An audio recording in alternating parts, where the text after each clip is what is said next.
Le projet ARM3, financé par l'USAID depuis 2011, poursuit son combat dans la lutte contre le paludisme au Bénin. Après la commune de Dassa, c'est le tour de la commune d'Alanda d'accueillir l'équipe de ARM3 accompagnée des enquêteurs pour sensibiliser la population de l'arrondissement de Lissé-Gazon sur la lutte contre le paludisme et s'assurer que les habitants comprennent le danger que constitue cette maladie et les moyens de lutte pour se protéger d'elle.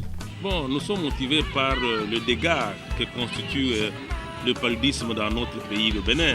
Le paludisme reste la première cause de morbidité et de mortalité chez les enfants et chez les adultes.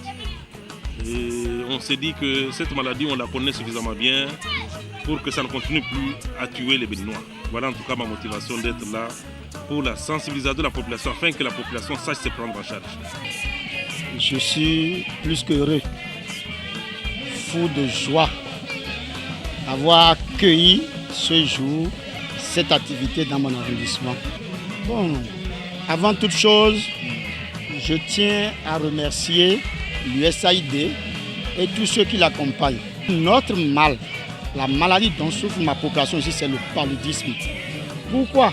Vous-même, vous voyez, nous sommes entourés des herbes. Nous sommes au milieu de la brousse.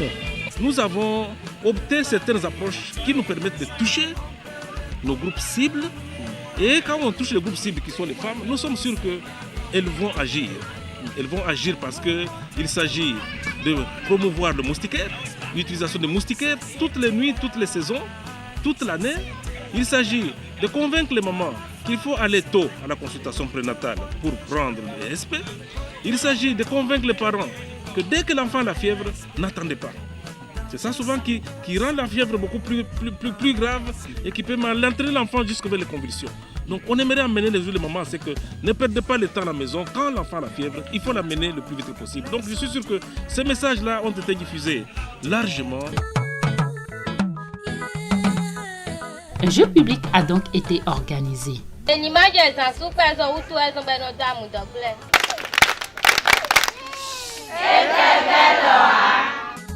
À la fin du jeu, une bassine et un moustiquaire imprégné d'insecticides à longue durée d'action ont été offerts à chaque gagnante du jeu. Quelques pas de danse ont clôturé l'événement dans une ambiance bon enfant.